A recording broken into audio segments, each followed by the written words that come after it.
27 साल कबल 28 मई 1998 को आज ही के दिन पाकिस्तान ने भारत की तरफ से होने वाले 3 धमाकों के मुंहतोड़ जवाब के तौर पर 5 एटमी धमाके करके दुनिया को विरताए हैरत में डाल दिया और भारत जैसा असली दुश्मन भी इस एटमी धमाके पर अंगश्त बदनदा रह गया था। इससे कबल भारत ने 1974 में पहला एटमी धमाका करके दुनिया को अपने एटमी ताकत होने की इत्तला दी थी और पाकिस्तान को यह पैगाम दिया था कि भारत एक एटमी ताकत बन चुका है, लिहाजा इससे लड़ाई के बारे में सोचना भी नहीं। भारत की तरफ से एटमी धमाके करने के बाद हमारे लिए कोई दूसरा रास्ता या ऑप्शन नहीं था सिवाय इसके कि हम भी इसके जवाब में अपनी सलामती के तहफ्फुज के लिए एटमी सलाहियत से हमकनार हों। अमेरिका समेत इस दौर की दीगर एटमी ताकतें भी हमें अपने दिफा का ये जायज हक देने को तैयार नहीं थी, जबकि भारत ने दोबारा 11 मई और फिर 13 मई 1998 को 3 धमाके करके पाकिस्तान को भी अपने एटमी कुव्वत होने का ऐलान करने पर मजबूर कर दिया। आलमी ताकतें भारत को तो एटमी धमाके करने से ना रोक सकी, लेकिन पाकिस्तान पर हर अंदाज और हर लिहाज से दबाव डालने लगी, कहीं लालच और तरगीब के जरिए तो कहीं मौशी पाबंदियों की धमकियों के जरिए हमें एटमी ताकत बनने से बाज रहने पर मजबूर किया जाने लगा। लेकिन पाकिस्तान की सिविल और अस्करी क़यादत के साथ साथ पाकिस्तानी कौम के अज़म समीम और हिम्मत और जुर्रत के आगे किसी की ना चल सकी और पाकिस्तान की हुकूमत को तमाम तर धमकियों और तरकीबात के बावजूद धमाके करने का अटल फैसला करना पड़ा।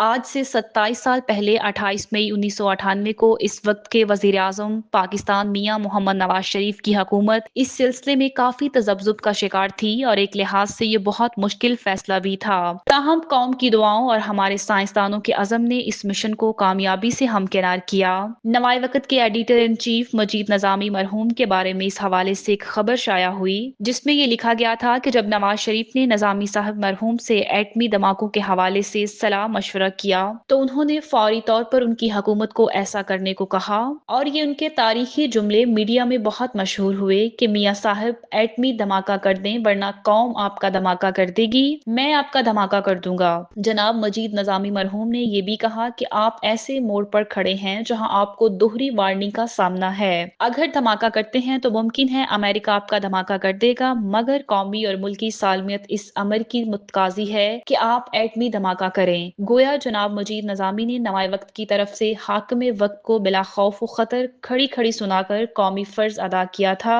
बहरहाल ये एक मस्बत और फौरी फैसला था। एक अहम चीज जिसको भारतीय साइंसदानों और मीडिया ने भी तस्लीम किया था कि पाकिस्तान के एटमी असासे अपनी साख्त और मयार के एतबार से भारत से बहुत तेज हैं। अमेरिका ने वजीर आजम नवाज शरीफ को एटमी धमाका करने से रोकने के लिए अपनी कोशिशें आखिरी वक्त तक जारी रखी, मगर वजीर आजम पाकिस्तान नवाज शरीफ ने मुल्की सालमियत और कौमी खुद मुख्तारी पर किसी किस्म की सौदेबाजी से साफ इनकार कर दिया। धमाके करने के बाद नवाज शरीफ ने रेडियो और टेलीविजन पर अपनी तारीखी तकरीर में कहा कि हमने भारत का हिसाब बेबाक कर दिया, बुज़दिल दुश्मन एटमी शब्द खून नहीं मार सकता, दिफाई पाबंदियां लगी तो पाकिस्तान एटमी ताकत बन गया, इक्तसादी पाबंदियां लगी तो फिर भी सरखरू होंगे। एटमी धमाके के फौरन बाद वजीर आजम मियां मोहम्मद नवाज शरीफ ने जनाब मजीद नजामी मरहूम को टेलीफोन पर मुबारकबाद दी और इन्हें निशाने पाकिस्तान देने का भी ऐलान किया। जनाब मजीद नजामी मरहूम ने पूछा कि मुझे ये एजाज क्यों दिया जा रहा है, तो वजीर आजम नवाज शरीफ ने कहा